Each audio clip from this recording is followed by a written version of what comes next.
Pronto, então o título da palestra de hoje, Jesus, o verdadeiro Natal.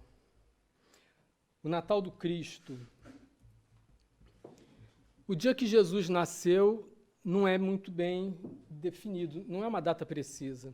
Há uns que atribuem 1º de janeiro, há outros que atribuem dia 6 de janeiro, 25 de março, 20 de maio, enfim, são várias datas aí em função de diferentes análises. Existem alguns estudos chineses que associam a data com o mês de março, porque coincide com a passagem de um cometa que estaria associado com a estrela de Belém, que passou na Ásia no ano 5 depois de Cristo. Mas, enfim, a data não é, assim, de grande importância. Originalmente, a data celebrada, que nós celebramos, 25 de dezembro, ela era utilizada para celebrar o nascimento anual do Sol, no solstício de inverno, que era chamado em latim Natalis Solis Invicti, que significa nascimento do Sol invencível. O solstício é o dia mais curto do ano, no solstício de inverno, no hemisfério norte, e a partir desse dia, todos os dias começam a crescer, até o dia mais comprido, que é o solstício de verão. Então, ou seja, à medida que o Sol ia aparecendo, ficando mais tempo a cada dia, as festas pagãs celebravam essa data para o Sol. E a Igreja Católica, a partir do século III, ela procurou ressignificar essa data para estimular os povos pagãos a assimilarem o cristianismo, aqueles que estavam dominados pelo Império Romano, e eles, então, o Império Romano, que institucionalizou a Igreja Católica, passou a celebrar o Natal a 25 de dezembro, comemorando o nascimento de Jesus de Nazaré. E, por causa disso, houveram muitas tradições, muitos fatos de culturas desses povos que foram associadas às festas natalinas, vários costumes. E nós vamos ver isso ainda um pouquinho hoje. Mas, atualmente, a maioria da humanidade cristã, ela comemora o Natal sem muita atenção no que significou o nascimento do Cristo, o nascimento de Jesus. Qual o significado do nascimento de Jesus para o nosso planeta? Vários profetas anunciaram a vinda de Jesus desde a antiguidade, e o povo hebreu esperava ansiosamente pela chegada do Messias, que era o ungido de Deus. Então, mas a visão que eles tinham do Messias como libertador era um guerreiro, era alguém que ia libertar o povo de Israel do domínio romano. Então, dessa forma, imaginavam-se que ele seria alguém rico, um personagem poderoso, que viria à frente de exércitos, comandando exércitos, e iria devolver para os romanos todas as humilhações e sofrimentos que os judeus passaram.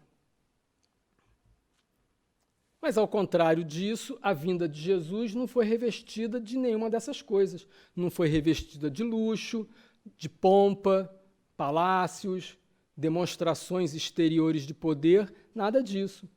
Ao contrário, foram as paredes de um estábulo que o abrigaram.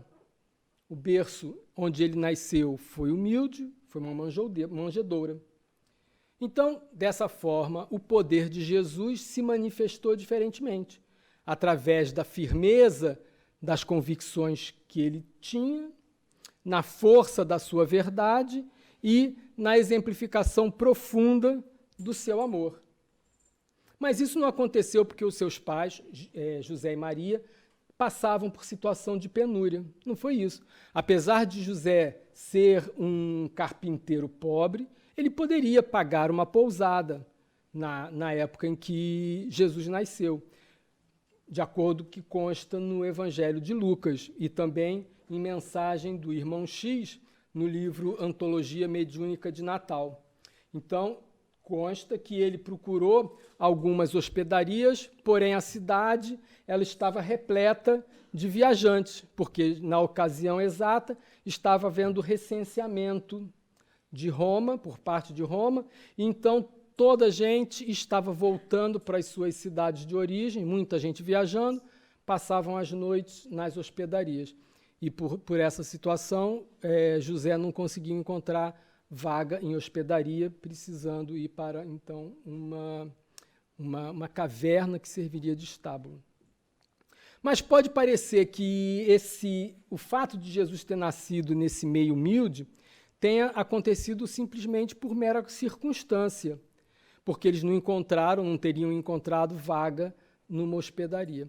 Mas mesmo assim, mesmo sendo isso, a sua vinda à Terra já estava programada numa família humilde, já que Jesus escolheu a família de um carpinteiro para nascer.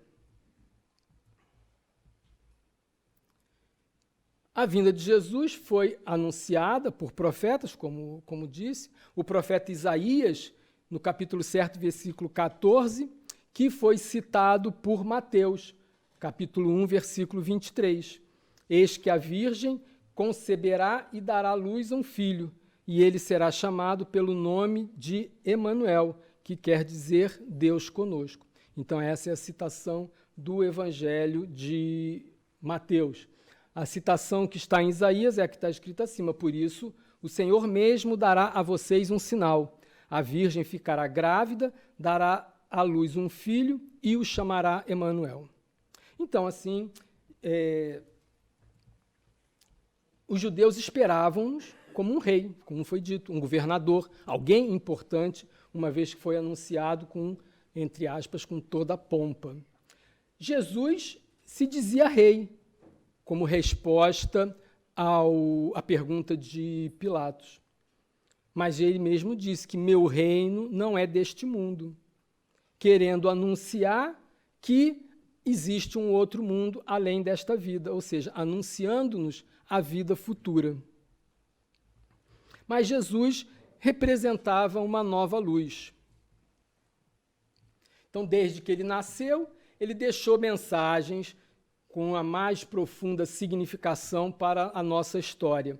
Ele começou a mostrar que o verdadeiro poder não se manifestava de modo visível, senão àqueles que teriam olhos de ver, pois ela emana do espírito imortal e não da matéria transitória. O poder não está na matéria, está no espírito. Então, ele começando a vida no berço, pobre, entre pessoas comuns, ele demonstrou então a sua força imensa da simplicidade e da humildade. No livro Evangelho e Educação, no livro Roteiro, o nome da mensagem que é Evangelho e Educação, a mensagem 21, Emmanuel conta que à época de Cristo a educação era terrível, era lamentável. O cativeiro era um destino, era um flagelo comum que era instituído por lei. As mulheres eram tratadas piores do que os cavalos, os pais podiam vender seus filhos, os vencidos eram cegos pelos vencedores e eram aproveitados em tarefas domésticas. Também as crianças fracas costumavam ser punidas com a morte. Os enfermos eram largados ao abandono, as mulheres eram apedrejadas, as feras devoravam os homens naqueles espetáculos que nós conhecemos e eram aplaudidas ainda por cima. Então, Jesus começa uma nova era para o sentimento. Ele sofreu o sacrifício sem reclamação e rogou o perdão àqueles que o feriram. Os discípulos do Mestre consagraram-se no serviço de apoio ao semelhante, foram criadas casas de socorro para os necessitados e escolas de evangelização para as pessoas. Os doentes passaram a encontrar remédio, mendigos encontraram tetos, desesperados se reconfortavam, os órfãos eram recebidos no lar, ou seja, uma nova mensagem surge, uma nova mentalidade surge na Terra com a chegada de Jesus. Então, o período de Natal é uma oportunidade para que nós possamos fazer uma reflexão sincera a essa mensagem que Jesus nos transmitiu já há mais de 2000 anos.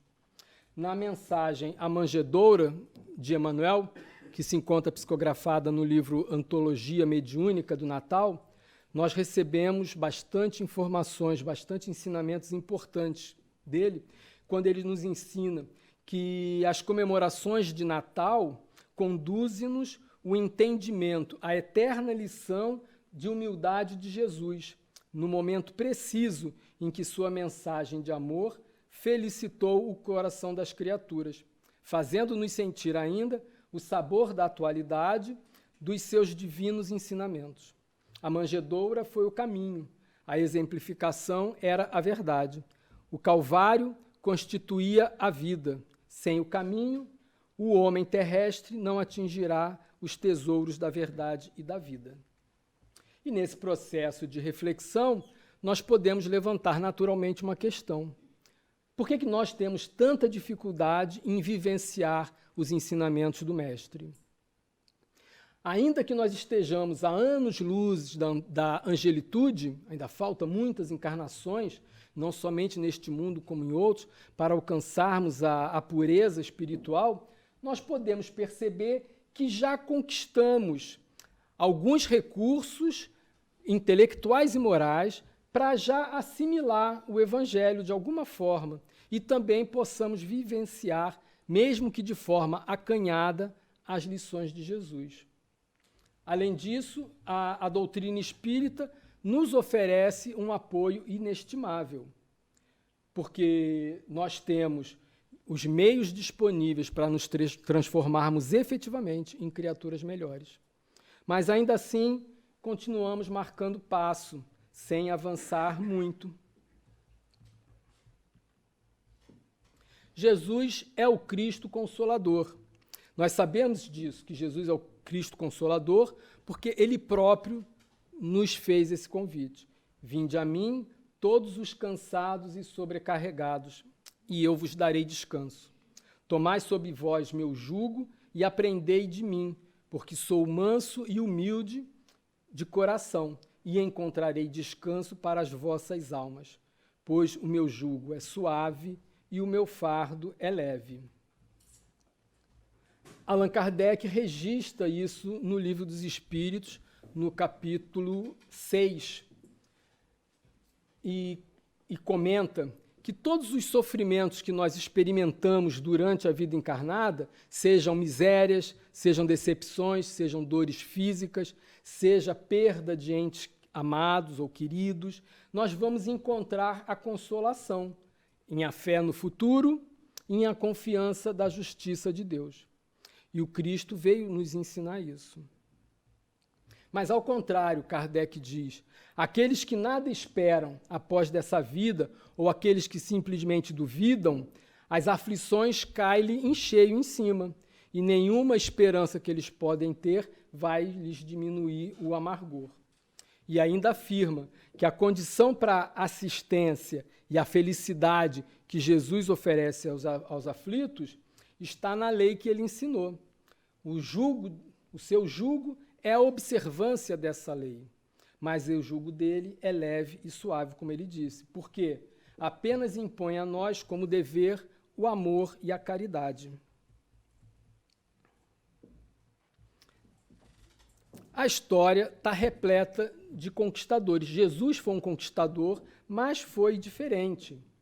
No livro Ponto e Contos, mensagem 49, na Glória do Natal, o irmão X conta-nos que a história está repleta de conquistadores, cita alguns exemplos, como, por exemplo, Sesostres, um rei egípcio, Cambises, rei dos persas, assírios, que andavam disputando a hegemonia do império, dividido e infeliz, Nabucodonosor, atacando Jerusalém, arrasando Nínive, Alexandre, que esmagava cidades e multidões e deixava atrás de si um cortejo de lágrimas, os imperadores romanos, etc., e etc. Todos esses conquistadores procederam às suas conquistas à custa de punhal e veneno, perseguição e força. Usavam exércitos, prisões, assassínio, tortura, traição, vingança. Mas Jesus, entretanto, perdoando e amando, levantando e curando, modificou a obra de todos esses déspotas e legisladores que procediam naquela zona, renovando o mundo inteiro. Nós, os espíritas, estamos conscientes que o Mestre Jesus é o ser mais perfeito que Deus ofereceu à humanidade e nos serve de guia e modelo, exatamente de acordo com a resposta no Livro dos Espíritos, a questão 625, quando os espíritos respondem Jesus, o ser que Deus nos ofereceu. E Kardec comenta no Livro dos Espíritos que, para o homem, Jesus representa o tipo de perfeição moral que a humanidade pode aspirar na Terra. É o nosso modelo e guia. Deus nos oferece como o mais perfeito modelo, e a doutrina que ele ensinou é a mais pura expressão da sua lei do Senhor, porque o Espírito Divino o animava e porque foi o ser mais puro de quantos têm aparecido na Terra.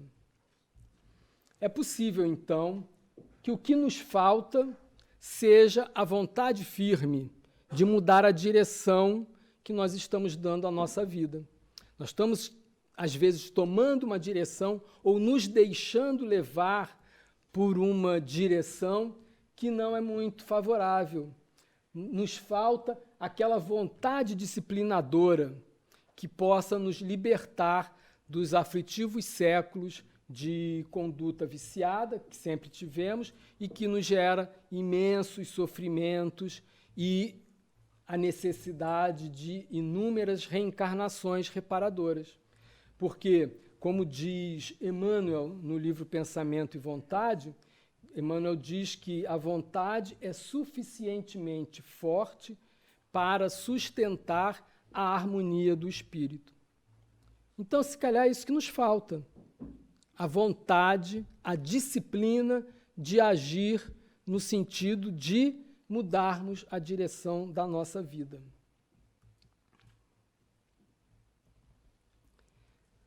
Conforme foi citado no início, a incorporação desses hábitos e costumes das várias culturas representadas pelos povos conquistados por Roma trouxeram-nos diversos símbolos e que não são necessariamente associados a Jesus.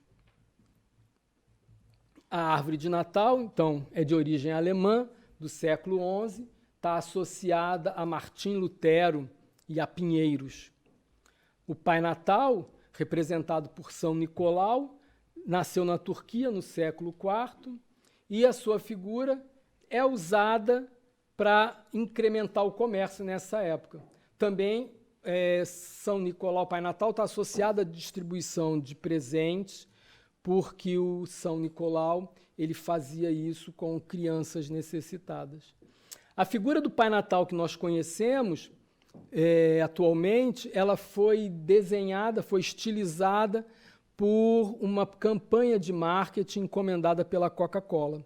Então, a partir de então, ano após ano, a Coca-Cola, nessa época, foi lançando campanhas com imagens retratadas por um artista e sempre nessa forma, e foi, então, consagrada como vemos hoje.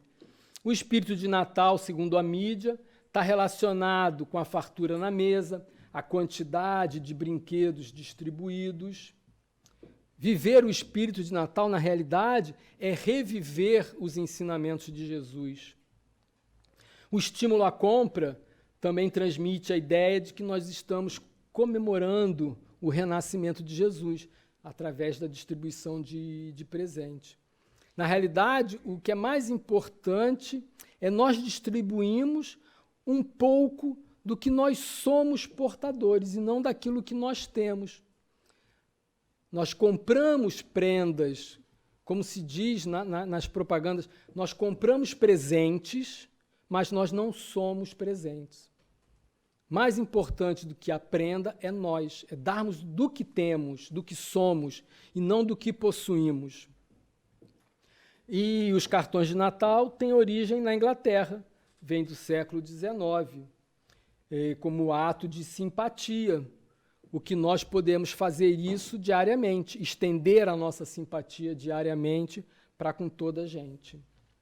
Não há necessidade de esperar o fim do ano para comemorar o Natal. Lembrando um poema de Ari dos Santos, Natal é em dezembro, mas em maio pode ser. Natal é em setembro, é quando um homem quiser. Natal é quando nasce uma vida amanhecer, Natal é sempre o fruto que há no ventre da mulher.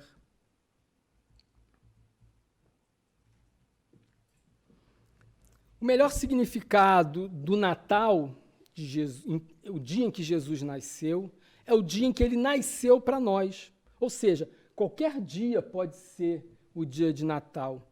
Para Paulo de Tarso, o dia de Natal foi a estrada de Damasco, quando ele acordou. Cada espírito, cada um de nós é um mundo onde o Cristo deve nascer. Nós não podemos esperar a reforma do mundo, que nós vemos aí com tanta euforia, a divulgação de mudar o mundo, mas se o homem não estiver reformado antes. Nós não vamos mudar o mundo antes de nos reformarmos.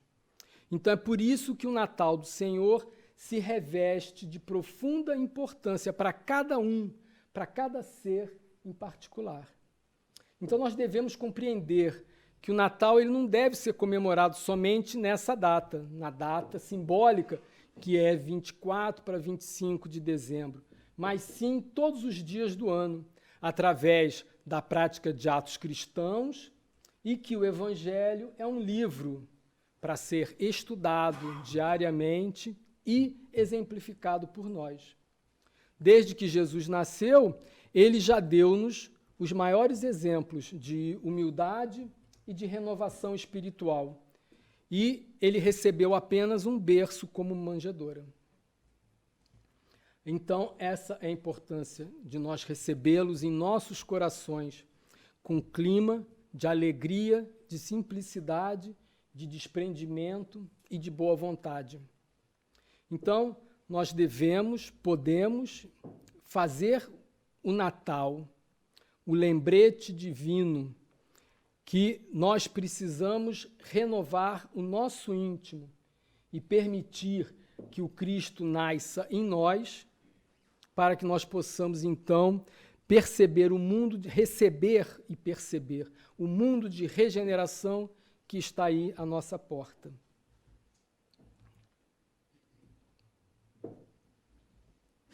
Existe uma diferença entre fazer nada e fazer alguma coisa. E nada mais simples do que representar esse conceito filosófico em uma expressão matemática. Então, nós temos ali 1 elevado a 365 é igual a 1, ou seja, se eu não fizer nada durante os 365 dias do ano, eu vou terminar o ano sem ter feito nada. Agora, se eu fizer alguma coisinha, e ali eu representei pelo número decimal 0,1, 1 elevado a 1,01 elevado a 365 dá 37,783. Então, ou seja, se eu fizer um pouquinho, ao fim do ano, eu tenho já feito alguma coisa. E se eu fizer menos ainda? Então, ali eu representei pela metade, 1,005 elevado a 365 dá 6,175. Então, nós podemos perceber que fazer alguma coisa que seja, um pouquinho que seja, ao fim do ano, ao fim de um período, nós temos alguma coisa concretizada. E essa é a mensagem que vale a pena ficar registrada em nossa cabeça. Por isso que o Chico Xavier nos disse que o Cristo não pediu muita coisa, não exigiu que as pessoas escalassem o Everest ou que fizessem grandes sacrifícios. Ele só pediu que nos amássemos uns aos outros. Então, assim, o Natal nos convida a cada ano, apesar de todas as dificuldades, a nossa reforma íntima. E como Emmanuel disse no livro Fonte de Paz, comecemos oferecendo a ele 5 minutos de pensamento e atividade, e, a breve espaço, nosso espírito se achará convertido em altar vivo de sua infinita boa vontade para com as criaturas, nas bases da sabedoria e do amor. Então, e não nos esqueçamos do que Emmanuel nos disse.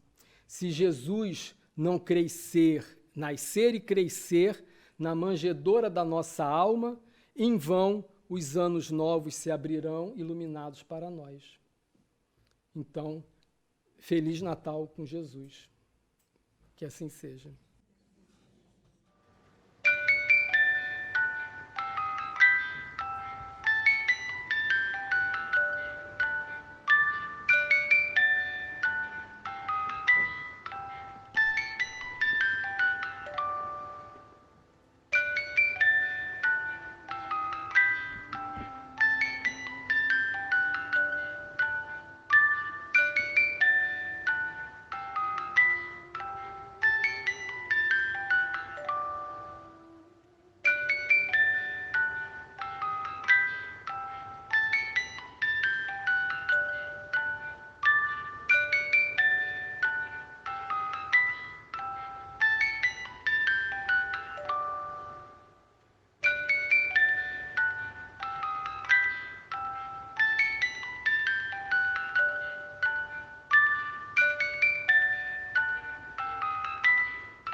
assim como nós perdoamos